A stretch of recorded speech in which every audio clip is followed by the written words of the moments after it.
Good morning, everyone. This is Jeff with Cyber Pro Podcast. It is a sunny Thursday, and we are back again with another fascinating episode. Today, my guest is the CEO of Blackswan Cybersecurity, Mike Saylor.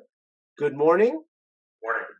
In a few words, can you tell us a little bit about yourself and what you do?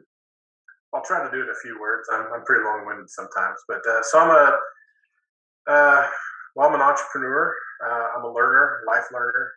I'm currently working on my doctorate in cybersecurity as well. Been in cyber in IT for almost 30 years. I've been a college professor for almost 24 years. I'm an innovator. I'm a researcher. I'm a mentor. But I think sum it all up, I love to teach. I love to share, whether it's cyber or life lessons or job, career path discussions. I love the support, especially in the community, wherever I can. I love the two key words you just said. You're an entrepreneur / CEO as well as an instructor teacher. That is a very fascinating delta. So let's talk about that for a second. With that background of doing and teaching, what do you find to be the most fascinating aspect of being a cyber professional during these crazy times? Well, what's interesting is cybersecurity is kind of this sexy thing. People see it on TV, they hear about it, whether it's the news or a movie, and they want to do it. They don't feel fulfilled in their current role, whether they're in medical or legal or accounting or IT operations. They want to gravitate to this new thing that's probably got a really long and probably unending career opportunity, career path. And so they get into cyber. And as a teacher, I see all these excited people. I'm going to do cyber. I'm going to learn. And I ask them, well, what is it that you want to do in cyber? And they're like, what do you mean? I just want to do cyber. I said, well, that's kind of like saying you want to be a doctor. A doctor of what? Foot doctor, ear, nose, throat, brain doctor. I had a neuroscience graduate. He graduated a university degree and came to our cyber program because he was waiting for his medical training to start. And he actually enjoyed cyber enough that he changed careers after investing so much time in becoming a brain surgeon. Now he's a cyber guy. But what's fascinating to me is people are excited about the topic of cyber, but they don't really even know what it means. And so then you dig into some of what are the different jobs and disciplines in cyber, and then they think, well, I saw that I know what a hacker is. I saw that on TV. I want to be a hacker. Okay, well let's dive into what it means to be a hacker, and they learn very quickly that and for the most part, most of them learn very quickly that being a hacker is not the life choice they want. Yeah. They don't want to. They enjoy their sleep too much. They enjoy their social life too much. They're easily distracted, and they want a job today that pays well, not have to invest the next 5 years in getting the experience they need to be a true, notable hacker that makes a lot of money. And then you got others, forensics, doing some of the engineering work. All that stuff kind of falls under cyber.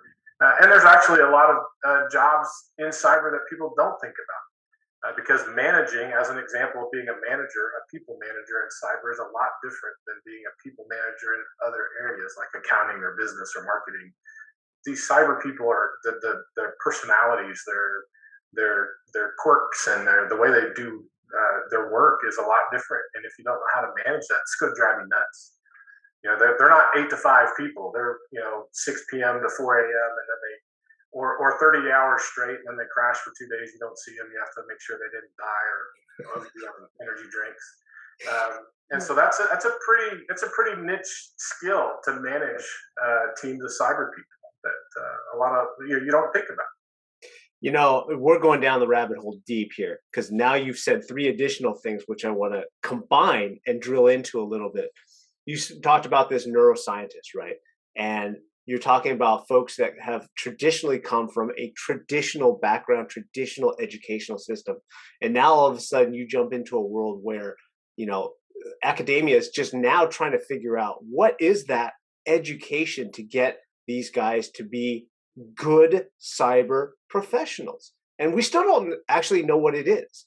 And Right. so now we find ourselves in an unfortunate place where the bad actors greatly outnumber the good actors. So, how do we educate and train the next generation of cyber professional, because we are starting from a blank slate? There is no 300 years worth of history of how to be a doctor, right? So where do we go from here? Well, there's a couple of things that you said that strike some thoughts. One of them, and probably one of the most important, and it touches on the last piece that you mentioned, and it is we have to improve the collaboration within the cyber industry. As a cyber professional, you've got to be willing and open to collaborate with other cyber professionals because you've seen stuff they haven't, they've seen stuff and responded to stuff that you haven't. But we've also got to share what we know with the people that are trying to get into cyber. They want to be a hacker or a forensics or an analyst or an engineer. We've got to, as quickly as possible, acclimate them to what that really means to determine if they're going to invest those 3 or 5 years in becoming that expert. Because if it's not, the faster they learn that and can pivot to a discipline that does better align with their personality and their career goals and their personal goals, um, the better maintaining of that passion and desire, that focus. And that's another problem. People want to get into cyber, and it's hard because they picked the wrong focus, and Mm. because it was hard, they changed their career goals altogether. Now they're not in cyber, and we actually see that a lot in junior high and high school, and not just cyber specifically, but with math and science in general. Kids are inherently inquisitive and curious, and they apply that stuff in challenging ways like science and math. And as they come up through junior high, it's the social impacts that change their focus. And so, very very talented math and science kids in junior high end up doing art and theater and other things because their friends do that, or they're being pressured or criticized for being on chess club or super smart. And so it's no different in college.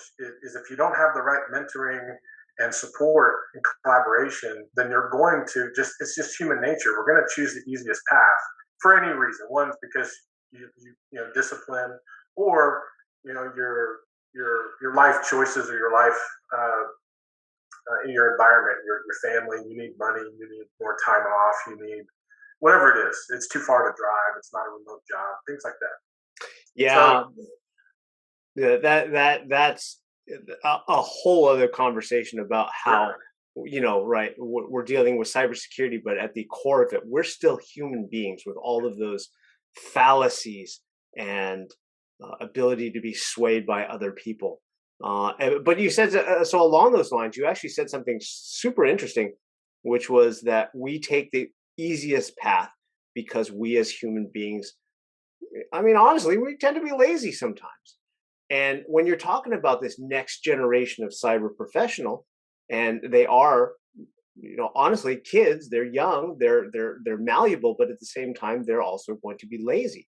And so they're entering a journey where they've got to quickly figure out if this is a path, as you said, of what they wanted to do, and learn the skills that are applicable today. But something you said before we started recording was that it's equally important to look backwards as it is to look forwards in dealing with the bad guys, because at the end of the day, because we are all human and a little bit lazy, and the bad guys want what they want, they're not going to go recreate the wheel. They're going to do something that has worked in the past, that has worked, and take the easiest path. So how do we share with our students, hey, you know what? It is important for us to look back too, as well as looking forward. And there is a balance. How do we do that?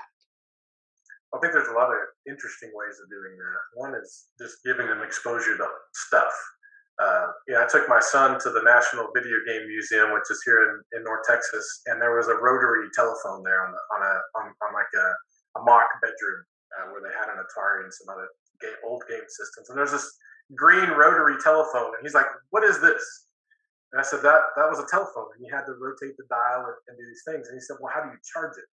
And I said, "Well, it's plugged into the wall. Back in the day, phone cables had power coming through them and this kind of thing." And he was like, "This just doesn't seem right." And but what I had the opportunity to explain to him was, well, that was actually an attack vector a long time ago. Phone lines and even the rotary phones or the push button tone phones, that was an attack vector. And if you didn't understand that, which by the way is still applicable today because there are still modems attached to organizations around the world, especially in the energy sector, oil and gas, those remote oil drilling and water pump sites, those are using dial-up modems still in a lot of cases. And if you didn't know how to use a phone with touch tones and phone lines, then you wouldn't know how to understand the attack, possibly prevent it or put something in place to identify the attack. But so that's a kind of a good example of learning backwards. And to your point, bad guys are lazy. A lot of the attacks that are even out there today, aside from some of the encryption stuff, but some of the traditional attacks are based on successful frameworks and attack, malware and other things that were developed years ago, and they're simply taking that successful pre-built, robust framework and adding the little nuances to whatever their particular attack is. And bad guys don't target. Typically, bad guys don't, pick somebody out and target them. They're very lazy and running queries and scripts across the internet looking for known vulnerabilities that they're skilled at attacking. And they'll dig into those to determine if that's where they want to spend their time. Targets of opportunity. In case I didn't tell you, Mike, I'm a Haitian prince and I've got $10 million. I need your help to get out. Sure. Well, for those of our viewers who want to learn a little bit about you, Mike, maybe about Blackswan, what's the best way to get a hold of you? 855 Blackswan, info at Blackswan, Blackswan LinkedIn, Blackswan on Twitter, personally Professor Saylor on Twitter, and also on LinkedIn. Excellent. Excellent. Well, thank you again for the time. I'm going to get one more question out of you for bonus content. But for those of our viewers who don't know, we typically put 2 to 3 episodes up a week with interesting and fascinating folks like Mike.